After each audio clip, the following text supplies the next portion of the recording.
he saw that the keystone was going to be shot to the front.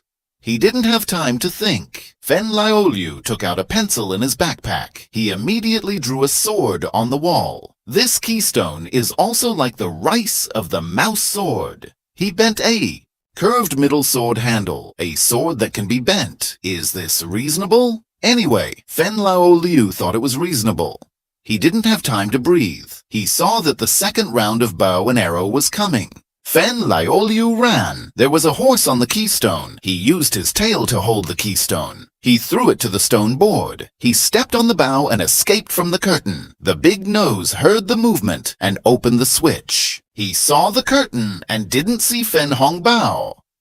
He went in to check, but he was not careful after being escaped by Fenliolu. He pressed the switch. The big nose looked at the stone door that was closed and the keystone that was about to be shot.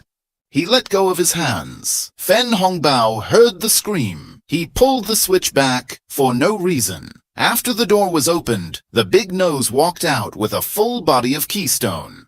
At this time, Fenliolu took out the map. After determining the route, he walked to the end of the curtain. The big nose saw it. The big nose opened the switch of the snake pit. Fen Hongbao fell into the snake pit and saw that the whole ground was full of snakes. He was very scared. Suddenly, he thought that the snake liked music. He immediately took out a short flute and played it. With the sound of music, the whole ground was full of snakes. I said that Fenliolu was still very talented. In music, he used the sound of music to command the snakes to form a snake ladder. He walked out of the trap. After coming out, he didn't forget to wave goodbye. As Fenliolu continued to go deeper, he finally came to the treasure room. At this time, the big nose saw that Fenliolu had entered his treasure room. He used magic to revive the statue of the door. Then the big nose rode the statue of the dog and rushed to Fen Hongbao. Fenliolu saw it and immediately jumped to the roof to escape. As he ran to the dead alley, the big nose shook his hand with a smile. Fenliolu immediately picked up the broken wall and turned on the fighting dog mode. Unexpectedly, when the big dog was chasing the broken wall, he broke the magic and returned to reality. He also threw the big nose into the pool, but he didn't know that the water could make people younger. The big nose became a little nose. Fen Hongbao brought back the treasure.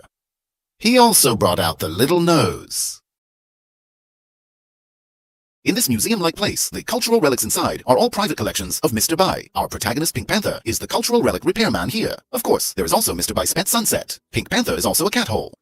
Cats and dogs have always been enemies, so Pink Panther is often played by Sunset. When Pink Panther was scared, a time machine sent a signal. After a while of white light, Mr. Bai, who came back from ancient times, brought a bag of cultural relics back to the base. Sunset saw Mr. Bai coming back. A leap kicked Pink Panther and rushed to Mr. Bai's face. The tail was almost thrown into a spiral. He jumped and welcomed Mr. Bai back. Mr. Bai touched the dog's head with pleasure. Then he gave the luggage to Pink Panther. In this way, Sunset also relied on Mr. Bai's support to mock Pink Panther. As for these, Mr. Bai didn't see it either. He was focusing on a black cat statue. This statue came back from the pyramid 5,000 years ago. At this time, Pink Panther came to Mr. Bai's back to enjoy it. Pink Panther, stay away from it. Don't touch it. At this time, Sunset didn't know if he saw Pink Panther or the cat statue. He started to brush his teeth. At the moment when Sunset rushed to Pink Panther escaped in time. Sunset knocked down the cultural relic stand. The cat statue flew straight up. Fortunately, Pink Panther was agile and caught the statue in time. Sunset didn't give up. He rushed to the statue again. He kept scratching the statue, but he didn't see the direction he rushed to. He hit the armor. The statue fell to the ground and broke into pieces. Mr. Bai came to see the pieces. He was so angry that he opened his eyes. He looked at Sunset and Pink Panther. He wondered who did this. Sunset was extremely ungrateful. He pointed his finger at Pink Panther. You really can't do anything. Turn to the bottom. Mr. Bai took off his clothes directly and let him clean up. Sunset was very satisfied with his masterpiece. He laughed at Pink Panther as he walked until he hit the wall. Pink Panther just picked up the broomstick. Suddenly, he saw Mr. Bai's time-traveling handkerchief. He thought he would go back in time and get the black cat statue back. Mr. Bai was very grateful to him. He immediately took up the information bag and put on the watch on the device. He set up the time. He shouted, Sunset entered the time-traveling box. He didn't wait for Sunset to come back. He was thrown out of the time-traveling box. He came to the dinosaur era of Jurassic. Sunset landed. He saw a huge body sleeping. He scared Sunset. His hair stood up. Fortunately, Pink Panther fell asleep. He quietly walked between Pink Panther's toes. He crossed the watch and thought, why can't I turn off the sound? Sunset looked at the time-traveling handkerchief. He looked back. Fortunately, he didn't wake up the dinosaur. When he breathed in, a drop of sweat fell on the watch. The dinosaur was awakened. Sunset immediately started to walk. Don't chase me, big brother. My flesh is smelly. The dinosaur obviously didn't want to let go of his flesh when Sunset was trying. To escape, Pink Panther wiped it happily. Mr. Bai was also in this time-traveling box, and he was performing tricks for the primitive people, Mr. Bai of the Jurassic era. Are you sure you are not Mr. Bai's ancestor? The show ended. The audience was expressionless until he was stepped into the picture by the dinosaur. The primitive people in this episode began to laugh loudly. Sunset didn't have time to care about Mr. Bai's ancestors. He ran to the edge of the cliff. Only then did he remember that he could time travel. After a while of operation, he finally disappeared on the cliff where the king of the Jurassic era fell. Follow me. The next episode will be more exciting. Pink Panther is like going back to the battlefield. He needs to dodge the water ball attacks from both sides. His dodge buffs are almost full. He finally got back to the house, but he still lost to the boss in the middle of the night. This is because he has two neighbors who like to fight in the water. The one on the left is Puzzle Fox. The one on the right is Rainbow Fox. They seem to be born to fight. They fight in the water all the time. It's hard for the Pink Panther in the middle of them. The unbearable Pink Panther builds two high walls on both sides, trying to enjoy the moment. But this can't stop the neighbors on both sides. They deploy Air Force troops. The ducks that receive the mission immediately take off. They fight on the top of the Pink Panther.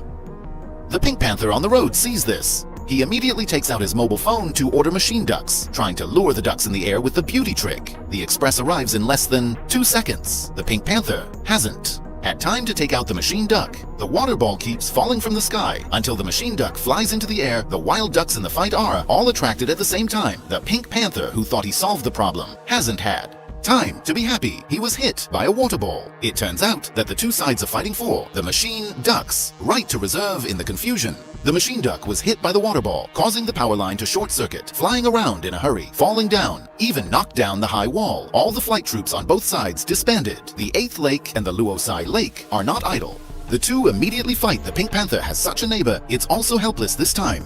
The Pink Panther wants to solve it from the beginning. Take the handle to the edge of the water tower at the same time as the general switch is turned off. The water dragon head of the 8th Lake and Luosai Lake stopped for a while, but what surprised the Pink Panther?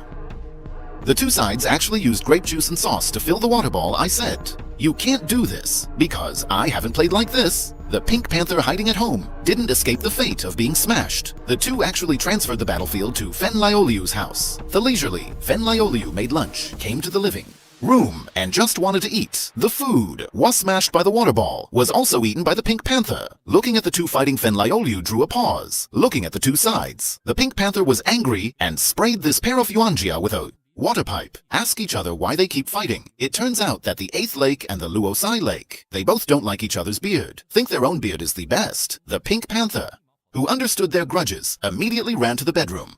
Didn't wait for the two sides to fight again.